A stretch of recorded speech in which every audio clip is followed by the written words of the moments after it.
Sallallahu ala Muhammad. Dikisahkan, ada seorang ahli ibadah dari kalangan Bani Israel yang paling tekun dalam beribadah. Pada masa itu, ada 3 lelaki bersaudara yang mempunyai seorang saudara perempuan, dan tidak ada saudara perempuan selainnya. Ketiga bersaudara tersebut hendak berangkat jihad di jalan Allah Subhanahu wa Ta'ala. Mereka tidak tahu kepada siapa mereka akan meninggalkan saudara perempuannya.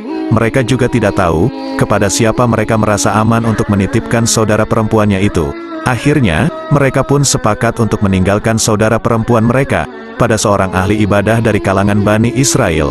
Dialah orang yang dipercaya oleh mereka. Lalu mereka mendatangi ahli ibadah tersebut dan memintanya agar mereka diperkenankan untuk menitipkan saudara perempuan mereka, sehingga saudara perempuan mereka berada dalam pengawasan si ahli ibadah sampai mereka kembali dari perjalanan. Awalnya, si ahli ibadah menolak permintaan tersebut dan memohon perlindungan diri kepada Allah Subhanahu wa Ta'ala dari mereka dan dari saudara perempuan mereka. Tetapi mereka pun terus mendesak, hingga akhirnya si ahli ibadah menuruti keinginan mereka dan menerima permintaan mereka. Dia berkata kepada mereka, "Tempatkanlah saudara perempuanmu di rumah dekat tempat ibadahku." Lantas mereka menempatkan saudara perempuan mereka di rumah tersebut, kemudian mereka pergi meninggalkannya. Maka perempuan tersebut tinggal bersama si ahli ibadah selama beberapa waktu. Si ahli ibadah selalu turun dari tempat ibadahnya untuk membawakan makanan. Kemudian dia memanggil perempuan tersebut. Lalu si perempuan keluar dari dalam rumah untuk mengambil makanan yang dihidangkan kepadanya. Lantas iblis membisikinya. Iblis pun menebarkan tipu dayanya, seolah-olah senantiasa memberi motivasi kepada ahli ibadah untuk berbuat kebaikan. Iblis membisikkan rasa keberatan kepada ahli ibadah jika perempuan tersebut keluar dari rumahnya di siang hari, dan menakut-nakutinya jangan sampai ada seorang pun yang melihat perempuan tersebut. Akhirnya, si ahli ibadah mengunci perempuan tersebut. "Seandainya engkau mau datang membawa makanan untuknya, dan engkau letakkan di pintu rumah yang ditinggali perempuan tersebut, niscaya engkau mendapat pahala yang besar." Setan pun terus-menerus membisiki hal tersebut, hingga akhirnya dia berjalan ke tempat perempuan tersebut, dengan membawa makanan serta meletakkannya di pintu rumah tanpa mengajak bicara perempuan tersebut. Si ahli ibadah melakukan hal ini selama beberapa waktu. Iblis pun datang lagi untuk memperdaya si ahli ibadah. "Seandainya kamu mau berbicara dan mengobrol dengan perempuan tersebut, maka pasti dia merasa terhibur dengan obrolanmu lantaran dia sedang kesepian." Demikianlah iblis senantiasa membisikinya, hingga akhirnya si ahli ibadah mau berbincang-bincang dengan perempuan tersebut. Dalam beberapa waktu si ahli ibadah itu pun selalu memandangi perempuan tersebut dari atas tempat ibadahnya. Setelah itu, iblis datang lagi membisikinya, "Seandainya engkau mau turun menghampirinya, hingga engkau duduk di pintu tempat ibadahmu lalu berbicara dengannya, dan dia duduk di pintu rumahnya berbicara denganmu, niscaya hal ini lebih baik dan lebih menghibur dirinya." Iblis senantiasa membisikinya, hingga akhirnya iblis berhasil membuat si ahli ibadah turun, dan duduk di depan pintu tempat ibadahnya untuk berbicara dengan perempuan tersebut. Dan demikian pula sebaliknya, perempuan tersebut keluar dari rumah, sehingga dia duduk di pintu rumah. Mereka berdua pun melakukan hal ini selama beberapa waktu. Kemudian iblis datang lagi. Ia memperdayai ahli ibadah seolah hendak melakukan kebaikan, dan meraih pahala ketika dia melakukan itu semua terhadap perempuan tersebut. Iblis membisikkan, "Seandainya kamu mau keluar dari pintu tempat ibadahmu, lalu kamu duduk di dekat pintu rumah perempuan tersebut, untuk berbincang-bincang dengannya, niscaya hal tersebut lebih menghibur dan lebih baik baginya." Iblis senantiasa membisikkan hal tersebut sampai si ahli ibadah melakukannya. Akhirnya, si ahli ibadah pun melakukannya dalam beberapa waktu. Lantas iblis datang lagi seolah memotivasi untuk melakukan kebaikan seraya membisikkan, "Andai saja kamu mau berdekatan dengannya, engkau duduk di pintu rumahnya untuk berbincang-bincang dengannya dan si perempuan tidak perlu keluar dari rumahnya." Lantas dia pun melakukan hal tersebut.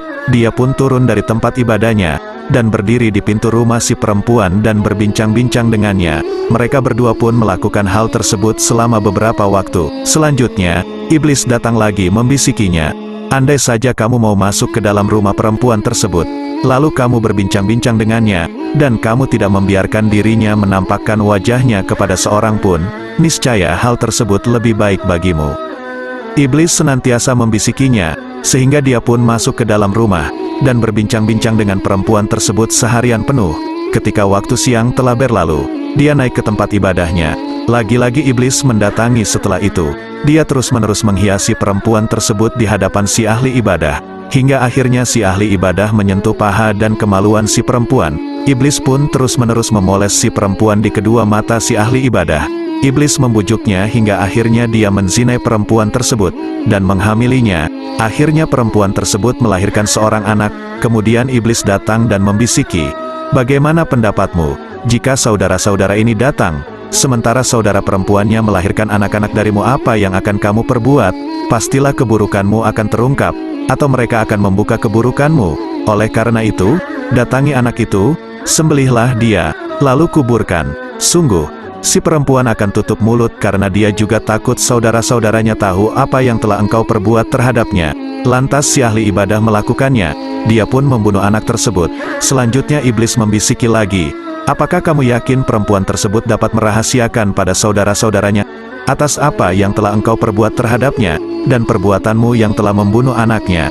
Maka, tangkap perempuan tersebut, lalu sembelih, dan kuburkan bersama anaknya." Iblis pun terus-menerus membisikkan hal itu, hingga akhirnya dia pun menyembelih perempuan tersebut, dan menceburkannya ke dalam lubang beserta anaknya, menutupi keduanya dengan batu besar, dan meratakan tanahnya. Kemudian dia naik ke tempat ibadahnya dan beribadah di dalamnya. Si ahli ibadah masih tetap dalam keadaan seperti itu hingga saudara-saudara perempuan tersebut pulang dari medan perang.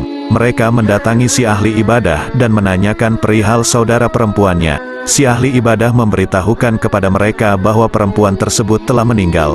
Dia pun berdoa agar perempuan tersebut mendapat rahmat dan mengisinya. Dia berkata, "Dia sudah perempuan terbaik." Ketika malam telah menjadi gelap, dan mereka terlelap dalam pembaringannya, iblis mendatangi mereka dalam tidur, dengan menjelma sebagai seorang musafir. Awalnya, iblis mendatangi saudara paling tua. Iblis bertanya kepadanya tentang saudara perempuannya. Dia pun menceritakan sebagaimana yang dikatakan oleh si ahli ibadah tentang kematiannya, tentang ahli ibadah yang mendoakannya agar mendapat rahmat, dan tentang si ahli ibadah yang menunjukkan kuburan saudara perempuannya tersebut kepadanya. Lantas iblis menganggapnya keliru. Iblis mengatakan, "Si ahli ibadah tidak berkata jujur kepada kalian tentang saudara perempuan kalian. Sungguh, si ahli ibadah telah menghamili saudara perempuanmu sehingga dia melahirkan seorang anak.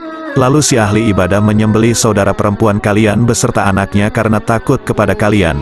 Dia menceburkan keduanya ke dalam lubang yang digalinya, di belakang pintu rumah yang ditempati oleh saudara perempuan kalian di sebelah kanan tempat orang masuk rumah. Oleh karena itu, pergilah dan masuklah ke dalam rumah yang kemarin ditempati saudara perempuan kalian.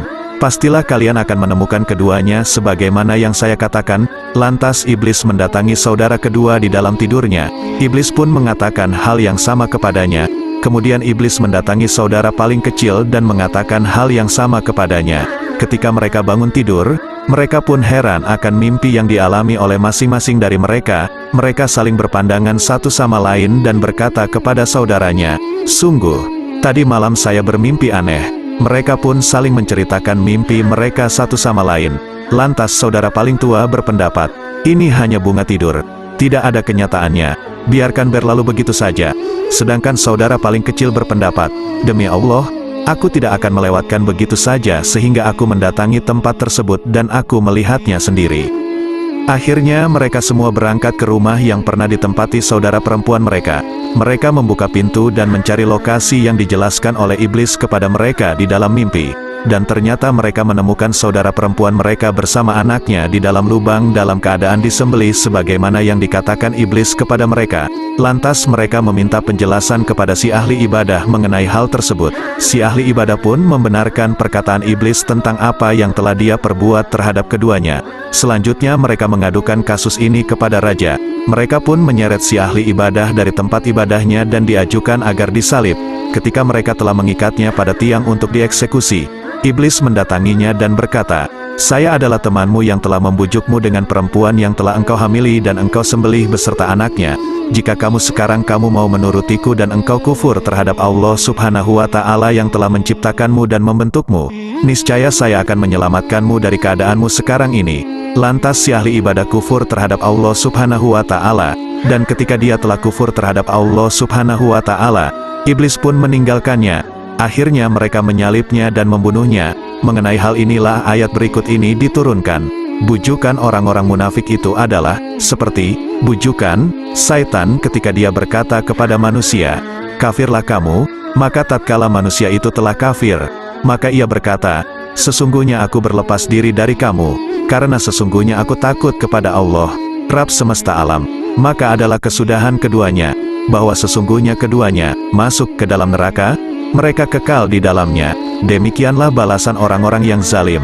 Quran Surat Al-Hashr 16-17.